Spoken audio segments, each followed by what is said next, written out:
Hi friends, ఎలా ఉన్నారు? This is Krish. Welcome to my channel Krish competitive Adda. So ఈరోజు మన టాపిక్ అంటే రీసెంట్గా ఏపీ పోలీస్ నోటిఫికేషన్ గురించి ఒక పీడిఎఫ్ వైరల్ అయింది కదా. సో దాని గురించి మాట్లాడాలనుకుంటున్నాను.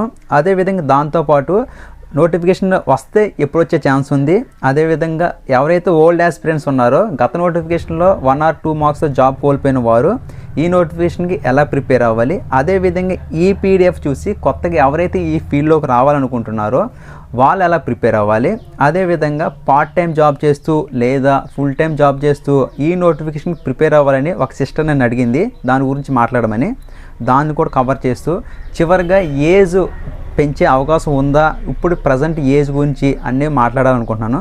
సో ఇంక లేట్ చేయకుండా మెయిన్ టాపిక్లోకి వెళ్ళిపోతాం. మెయిన్ టాపిక్లోకి వెళ్ళే ముందు ఒక చిన్న రిక్వెస్ట్. సో యూట్యూబ్లో రీసెంట్గా హైప్ అని ఒక ఆప్షన్ వచ్చిందంట. ఆ హైప్ చేస్తే ఎక్కువ మందికి మన వీడియో వెళ్తుందంట. సో మీ అందరూ తప్పకుండా హైప్ చేయండి, అదేవిధంగా మీ ఫ్రెండ్కి షేర్ చేయండి, సబ్స్క్రైబ్ చేయించండి. పీడిఎఫ్ అనేది వైరల్ అయ్యింది, మీ అందరికీ తెలుసు, చాలామంది ఈ పాటికి చూసుంటారు. సో అది నేను ఇక్కడ స్క్రీన్ మీద వేస్తున్నాను. సో దాని గురించి చెప్పాలంటే మనకు మొత్తం టోటల్ వేకెన్సీ అనేది అక్కడ ఇచ్చారు. ఎస్ఐ ఎన్ని ఉన్నాయి, అదేవిధంగా మీరు చూడొచ్చు అక్కడ కానిస్టేబుల్స్ ఎన్ని ఉన్నాయి, ఏపీఎస్పీ ఎన్ని ఉన్నాయి, ఏఆర్ ఎన్ని ఉన్నాయి, అదేవిధంగా నెక్స్ట్ అన్నీ కూడా. సో టోటల్ మనకి 11,000 చిల్లర జాబ్స్ అనేది వేకెన్సీ ఉందని చెప్తున్నారు. సో 11,000 జాబ్స్ ఒకేసారి తీసేస్తారా అంటే ఇప్పుడు వచ్చి మనకి గత 2016, 18, 19 లేదా మొన్న తీసుకున్న రీసెంట్ నోటిఫికేషన్ ప్రకారం మనకి దేర్ ఈజ్ నో ఛాన్స్ 11,000 తీసే అవకాశం మనకి ఎప్పుడు లేదు. అంత బిగ్ నోటిఫికేషన్ తీసినట్టు మ్యాక్సిమం 6,500 అంటారు మనకి. ఆ రీజన్ కూడా మీకు అందరికీ తెలుసు. దానికి రీజన్ ఏంటంటే ట్రైనింగ్ కెపాసిటీ అంటారు.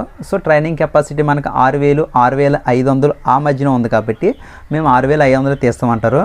సో ఈ నోటిఫికేషన్ కూడా మేబీ వచ్చే నోటిఫికేషన్ కూడా 6,500 వరకే మీరు ఫిక్స్ అయ్యి దానికి ప్రిపరేషన్ స్టార్ట్ చేయండి.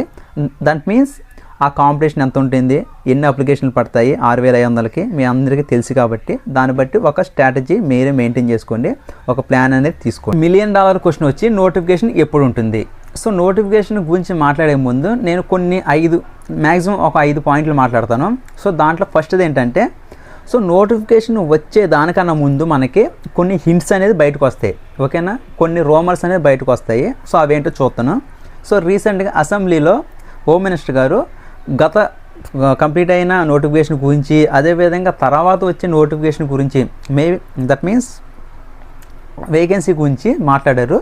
సో అది మాట్లాడారంటే ఖచ్చితంగా ఎప్పుడైతే బయటికి వచ్చిందో నోటి నుండి అప్పుడు కానీ ఖచ్చితంగా మీడియా దాని మీద టార్గెట్ చేస్తుందో వాళ్ళందరికీ తెలుసు. సో ఒకసారి బయటకు వచ్చిందంటే అది ఖచ్చితంగా వాళ్ళ మనసులో నుంచి వచ్చింది. దట్ మీన్స్ నోటిఫికేషన్ ఆల్రెడీ రాబోతుంది అన్న పాయింట్. సెకండ్ పాయింట్ వచ్చి మనకి పీడిఎఫ్స్. సో 2 పీడిఎఫ్స్ బయటకు వచ్చాయి మనకి. ఒకటేమో మేము ఇలాగ సీఎం ఆఫీస్కి పంపించాము వేకెన్సీ గురించి అని ఒక పీడిఎఫ్ వచ్చింది. అది నేను ఇక్కడ చెప్పట్లేదు, చాలా రోజులైంది అది వచ్చి. రీసెంట్ పీడిఎఫ్ మనకి వేకెన్సీ లిస్టుతో సహా వచ్చేసింది. సో ఈ 2 గుర్తుపెట్టుకోండి. సో థర్డ్ పాయింట్ వచ్చి మనకి అక్టోబర్ 21 మనకి చాలా ఇంపార్టెంట్ డేటు. అక్టోబర్ 21 రోజు మనకి ఎప్పుడు కూడా నోటిఫికేషన్ గురించి ఒక్క చిన్న మాటనే బయటకు వస్తుంది. రావడమా వేకెన్సీ గురించా లేకపోతే గత నోటిఫికేషన్ గురించి ఏదో ఒకటే. సో మేబీ నా అంచనా ప్రకారం అయితే ఈ అక్టోబర్ 21న ఇప్పుడున్న కానిస్టేబుల్ని పంపడము చేయొచ్చు, లేకపోతే వచ్చే నోటిఫికేషన్ గురించి ఖచ్చితంగా మాట్లాడతారు, నేను ఖచ్చితంగా చెప్తున్నాను. అది third point. Next fourth point వచ్చి, అవును ఈ గవర్నమెంట్ వచ్చాక ఒక్క పోలీస్ నోటిఫికేషన్ కూడా ఇంకా తీయలేదు. సో మ్యాక్సిమం ఇక్కడ ఎప్పుడు గత టీడీపీ గవర్నమెంట్ మనకి 2 నోటిఫికేషన్లు పడినాయి. ఒకటేమో 6,500 చిల్లరే, అదేవిధంగా నెక్స్ట్ దిగిపోయేటప్పుడు 2,000తో ఒక నోటిఫికేషన్ తీశారు. అదే విధంగా చూసుకుంటే ఇప్పుడు కూడా 2 పడే అవకాశం ఉంది అని నేను అనుకుంటున్నాను. మేబీ ఇప్పుడు ఒకటి తీయచ్చు, ఇప్పుడు అంటే చెప్తాను ఇప్పుడు. సో నెక్స్ట్ దిగేటప్పుడు కూడా తీయచ్చు. సో ఈ fourth point. Next last and final point, ఇది డిక్లేర్ చేస్తాను నేను. సో ఎప్పుడైనా మనకి ట్రైనింగ్లో జరుగుతూ ఉన్నప్పుడు నోటిఫికేషన్ రావడం అనేది కొంచెం ఇబ్బందికరంగా ఉంటుంది పోలీసు బలగాలకి. సో ఇప్పుడు కానిస్టేబుల్ ఆస్పిరెంట్స్ ఆల్రెడీ కొందరు ట్రైనింగ్లో ఉన్నారు, మేబీ వెళ్తున్నారు. వాళ్ళకి 9 months వరకు ట్రైనింగ్ ఉంటుంది. ఆ ట్రైనింగ్లో ఉన్నంతసేపు కూడా ఇక్కడ ఎటువంటి ప్రాసెస్ జరగదని నా బలమైన నమ్మకం. సో అందుకే ఈ 9 నెలల తర్వాత నోటిఫికేషన్ పడే ఛాన్స్ ఉంటుంది. దట్ ఈస్ 9 months తర్వాత, అంటే 1 year లోపు పడుతుంది నోటిఫికేషన్. అంటే అక్టోబర్ 21 నుంచి నెక్స్ట్ అక్టోబర్ 21 ఈ మధ్యలో మనకి మీకు ప్రిపరేషన్ టైం అన్నమాట. మేబీ నెక్స్ట్ అక్టోబర్ 21కి నోటిఫికేషన్ మీకు వస్తుంది. అని నేను చెప్తున్నాను. ఇది కూడా నా ఒపీనియన్ మాత్రమే. ఎందుకంటే గత నోటిఫికేషన్ నుంచి నేను చూస్తున్నాను, నేను 2016 నుంచి రాస్తున్నాను, దాన్ని బట్టి అనాలిసిస్ చేసి నేను చెప్తున్నాను. ఇంతకన్నా త్వరగా వస్తే నాకు హ్యాపీయే, నేను ప్రిపేర్ అవుతున్నాను కాబట్టి. ఈ విధంగా గత నోటిఫికేషన్ చూసుకుంటే మనకి మంత్స్ కూడా మనం చెప్పొచ్చు ఈజీగా. ఎందుకంటే అక్టోబర్ 21 మాట్లాడడం, అదేవిధంగా నవంబర్లో కానీ డిసెంబర్లో కానీ నోటిఫికేషన్ రిలీజ్ చేయడం.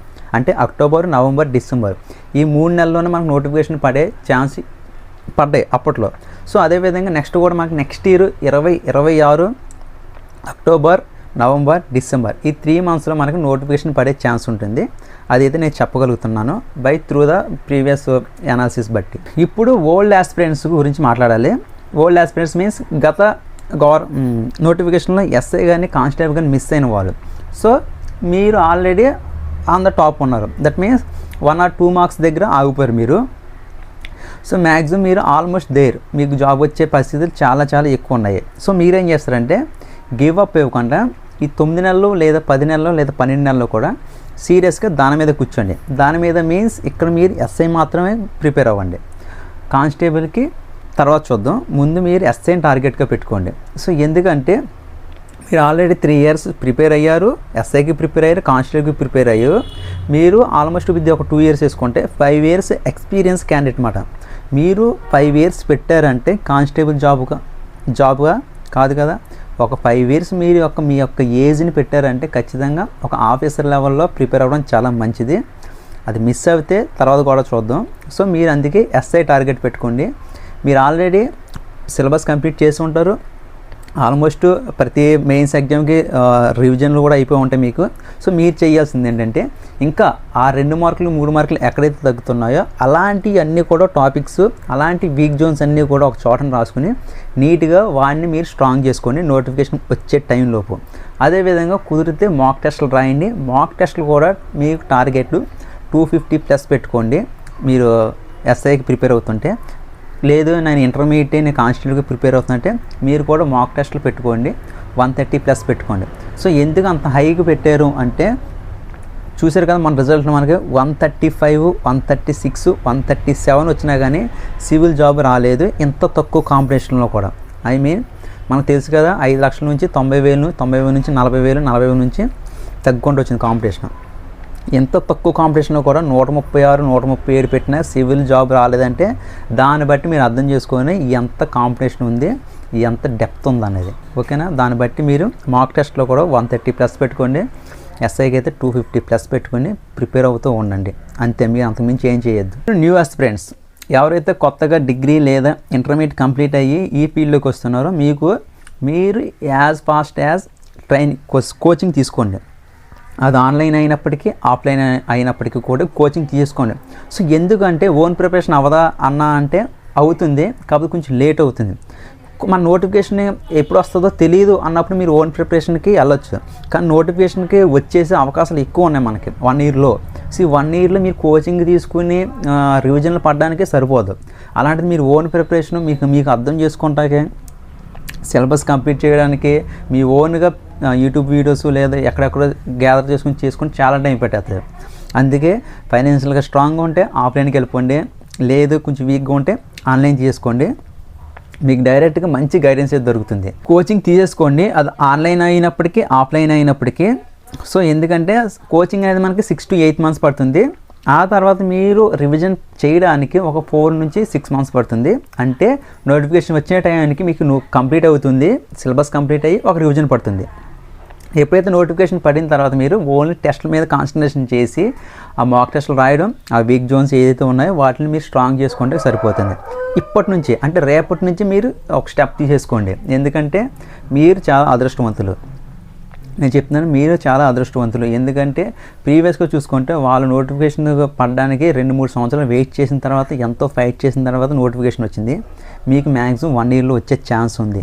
దాన్ని మాత్రం మీరు ఒడిసి పట్టుకోండి. ఇప్పటి నుంచే మేము కూడా కోచింగ్కి వెళ్ళిపోవాలా అని అనొచ్చు, సేమ్ ఆన్సర్ మళ్ళీ. సో గత నోటిఫికేషన్లో మీరు 135, 136 పెట్టినప్పటికి కూడా జాబ్ రాలేదు. దాన్ని బట్టి అర్థం చేసుకోండి. ఇంకో విషయం ఏంటంటే మీతో పోటీ పడే వాళ్ళు 3+ లేదా 4 సంవత్సరాలు, 4 సంవత్సరాలు ఎక్స్పీరియన్స్ ఉన్న క్యాండిడేట్లో మీరు పోటీ పడుతున్నారు. అదేదో గుర్తుపెట్టుకోండి. గత నోటిఫికేషన్లో జాబు 1 or 2 marks పోయినారు. ఓకేనా, వాళ్ళతో పోటీ పడుతున్నారు. ఆ విషయం గుర్తుపెట్టుకొని మీరు ఎప్పటి నుంచి ప్రిపరేషన్ స్టార్ట్ చేయాలో మీకే వదిలేస్తున్నాను నేను, వాళ్ళకన్నా స్ట్రాంగ్గా ఉండాలని. ఫైనల్గా లాస్ట్ క్వశ్చన్ మంది. ఒక సిస్టర్ నన్ను అడిగింది, పార్ట్ టైం చేసుకున్నా లేదా ఫుల్ టైం జాబ్ చేస్తూ ఈ నోటిఫికేషన్ ప్రిపేర్ అవ్వడం ఎలా అని అడిగింది. ఎస్, మన జాబ్ చూసుకుంటే మనకి 8 అవర్స్ ఉంటుంది, దట్ ఈస్ 9 to 5 జాబ్ ఉంటుంది, 8 అవర్స్ ఉంటుంది. ఆ 8 అవర్స్ పక్కన పెట్టి ఆ 8 అవర్స్తో ఇంకో 4 అవర్స్ కూడా పక్కన పెట్టేస్తున్నాను నేను, ఎందుకంటే రావడం వెళ్ళడం తినడం ఇలాంటి చిన్న చిన్న పనులకి 12 అవర్స్ పక్కన పెట్టేస్తే ఇంకా 12 అవర్స్ ఉంటుంది. ఆ 12 గంటల్లో మనకి ఒక 6 గంటలకు మినిమం 6 గంటలు పడుకోవడానికి తీసేస్తే ఇంకా 6 గంటలు ఉంటుంది మనకి. ఈ 6 గంటలు చదివేయండి అని నేను చెప్పను, మనం మెషిన్స్ కాదు, ఓకేనా, మన రోబోట్స్ అసలే కాదు. ఆ 6 గంటల్లో తీసేయండి, సగం తీసేయండి, 3 గంటలు. ఎస్, 3 గంటలు మీరు ఫోకస్గా మార్నింగ్ అయినా ఈవినింగ్ అయినా నైట్ అయినా ఎప్పుడైతే అప్పుడు ఒక 3 గంటలు రోజు కన్సిస్టెంట్గా 3 గంటలు చదువుతూ వెళ్ళండి. దట్ మీన్స్ 3 గంటలు ఇంటూ 30 రోజులు వేసుకుంటే 90 అవర్స్. 90 అవర్స్ అనేది ఒక సబ్జెక్ట్ని ఫాస్ట్గా చదవడానికి సరిపోతుంది, ఓకేనా. అలాంటివి మనకి 1 year వరకు ఉంది మనకి టైం. సో 1 year అంటే ఆల్మోస్ట్ 1000 గంటలు ప్లస్ వస్తుంది. ఒక కానిస్టేబుల్ జాబ్కి లేదా ఎస్ఐ జాబ్కి సీరియస్గా ప్రిపేర్ అవ్వడానికి ఎన్ని గంటలు చదివితే సరిపోతుంది ఒకసారి యూట్యూబ్లో కానీ చాట్ జీపీటీలో కానీ ఒకసారి చూడండి. దానికన్నా మీ తక్కువ ఉంటే అప్పుడు నన్ను అడగండి వచ్చి. సో చూడండి, ఇక్కడ ఆ 1000 అవర్స్ అనేది చాలా ఎక్కువ మనకి. కాకపోతే మీరు చేయాల్సింది ఏంటంటే ఫోకస్గా చదవాలి, ఫోకస్, ఓకేనా. బుక్ పెట్టుకొని అది కాదు, చాలా సీరియస్గా చదవాలి. ఎందుకంటే మీరు పోటీ పడేది ఫుల్ టైం ఆస్పిరెంట్స్ తోటి. వాళ్ళు 16 గంటలు చదువుతారు, 12 గంటలు చదువుతారు, ఎంతైనా చదువుతారు. కానీ మీరు చదివే డైలీ 3 గంటలే. అంటే దాన్ని బట్టి అర్థం చేసుకోండి ఎంత సీరియస్గా చదవాలి అనేది, ఓకేనా. అది కూడా కన్సిస్టెంట్గా చదవాలి. సండే కూడా మీరు చదవాల్సి ఉంటుంది. సో అలా చూసుకుంటే మీరుకి ఆల్మోస్ట్ 1 monthకు ఒక సబ్జెక్ట్ చూసుకుంటే 12 నెలల్లో 12 సబ్జెక్ట్ మీకు జస్ట్ ఒక రీడింగ్ అవుతుంది, ఓకేనా. అప్పుడు నోటిఫికేషన్ పడితే అప్పుడు మీరు మీ యొక్క జాబ్ని క్విట్ చేసి ఖచ్చితంగా ఫుల్ టైం ప్రిపరేషన్లోకి రావాల్సి ఉంటుంది. ఆల్రెడీ చదివేస్తారు కాబట్టి అప్పుడు మీకు ఏం పడుతుందంటే రివిజన్ మాక్ టెస్ట్లు ఈ సరిపోతుంది. 6 months అనేది ఎనఫ్, ఓకేనా. 6 to 8 months అనేది మనకు కంప్లీట్ అవుతుంది ప్రాసెస్. ఆ టైం మీకు ఎనఫ్ మాట చదవడానికి, రివిజన్కి మాక్ టెస్ట్లకి, ఓకేనా. అది నేను చెప్పాలనుకుంటున్నాను. నార్మల్గా ఇప్పుడు ఏజ్ చెప్పేస్తాను నేను, 26 నార్మల్గా జనరల్ కేటగిరీకి లాస్ట్ నోటిఫికేషన్ బట్టి చెప్తున్నాను నేను. జనరల్ కేటగిరీకి కానిస్టేబుల్కి 26 సంవత్సరాలు. నెక్స్ట్ ఈడబ్ల్యూసీకి ఎస్సీ ఎస్టీ ఓబీసీ 5 years కలుపుతున్నారు. సో 31తో ఆగింది, 31తో ఆగింది కానిస్టేబుల్కి, గుర్తుపెట్టుకోండి. ఎస్ఐకి చూసుకుంటే మనకి అదేవిధంగా జనరల్ ఆస్పిరెంట్స్కి దట్ మీన్స్ యూఆర్కి 29 ప్లస్ ఈడబ్ల్యూఎస్కి అదేవిధంగా ఎస్సీ ఎస్టీ ఓబీసీకి మళ్ళీ 5 years కలుపుతున్నారు, 34తో ఆగింది. ఏది గత నోటిఫికేషన్ ప్రకారం. మనం రిప్రజెంటేషన్ లెటర్స్ ఇచ్చి ఏజ్ పెంచమంటే ఖచ్చితంగా 1 or 2 years ఖచ్చితంగా పెంచుతారు. ఎందుకంటే దానివల్ల వాళ్ళకి ఎటువంటి మైనస్ లేదు. గవర్నమెంట్కి మీ ఏజ్ పెంచడం వల్ల ఎటువంటి మైనస్ ఉండదు, ఖచ్చితంగా పెంచుతారు. దానికోసం మనం ఫైట్ చేద్దాం, దాని గురించి ఎటువంటి ఇబ్బంది పడద్దు. ఇది ఈరోజు టాపిక్. దీంట్లో ఏ టాపిక్లోని ఏ డౌట్ అన్నా కింద కామెంట్ చేయండి, నేను మీకు అవైలబుల్గా ఉంటాను. అదేవిధంగా ఇన్స్టాగ్రాము మన టెలిగ్రామ్ ఛానల్స్ కూడా ఉన్నాయి, వాటి దగ్గర కూడా మీరు ఫాలో అవ్వండి. ఎందుకంటే ఏదైనా చిన్న పీడిఎఫ్ వచ్చినప్పుడు నేను దానికోసం వీడియో చేయాలంటే కొంత టైం తీసుకోవాల్సి ఉంటుంది. ఎందుకంటే నేను అన్నీ చూసుకోవాలి, నేను ఇంటి దగ్గర ఉండాలి, లేదా నెట్ ఉండాలి, లేదా బోర్డు ఉండాలి, ఇవన్నీ చూసుకోవాలి. కానీ ఆ పీడిఎఫ్ పెట్టడానికి నాకు ఏం అవసరం లేదు, జస్ట్ ఫోన్ ఉంటే సరిపోతుంది. ఆ పీడిఎఫ్ మీకు వెంటనే నేను ఇన్స్టాగ్రామ్లో కానీ టెలిగ్రామ్లో కానీ నేను వెంటనే పోస్ట్ చేస్తాను. సో అలాంటి ఫాస్ట్గా రావడానికి ఆ 2 చేయండి. ఆ లింక్స్ అనేది కింద ఇస్తాను నేను. ఇంకేదైనా డౌట్ ఉంటే కామెంట్ చేయండి. Thank you watching. కానీ ఒకటే చెప్తున్నాను, సీరియస్గా ప్రిపేర్ అవ్వండి. అది కూడా ఎలా ఉండాలంటే 1 year తర్వాత నేను యూనిఫామ్ వేస్తాను అంతే. దాని గురించే మాట్లాడండి, దేని గురించి మాట్లాడద్దు. వస్తుందా రాదా, ఏజ్ పెంచరా, ఎన్ని పడతాయి అవన్నీ వద్దు. చదవండి, బుక్ తీసుకోండి, చదువుతూ వెళ్ళండి. ఎక్కడైనా మీకు డౌట్ వచ్చినప్పుడు ఒకటే చెప్పండి మైండ్లో, నెక్స్ట్ ఈ టైంగా నేను యూనిఫామ్ వేసుకుంటాను అన్ననే మళ్ళీ చదువుకుంటూ కంటిన్యూ చేసుకుంటాను. మళ్ళీ మీకు మళ్ళీ మైండ్ చెప్పొద్దు మనకు రాదు, లేకపోతే ఇలాంటి చెత్త అంతా చెప్తూ ఉంటుంది. మళ్ళీ చెప్పండి నెక్స్ట్ ఇయర్ కల్లా నేను ఈసారి యూనిఫామ్ వేసుకుంటాను, నువ్వు నోరు మూసుకు కూర్చో అని, అంతే. Thank you for watching. So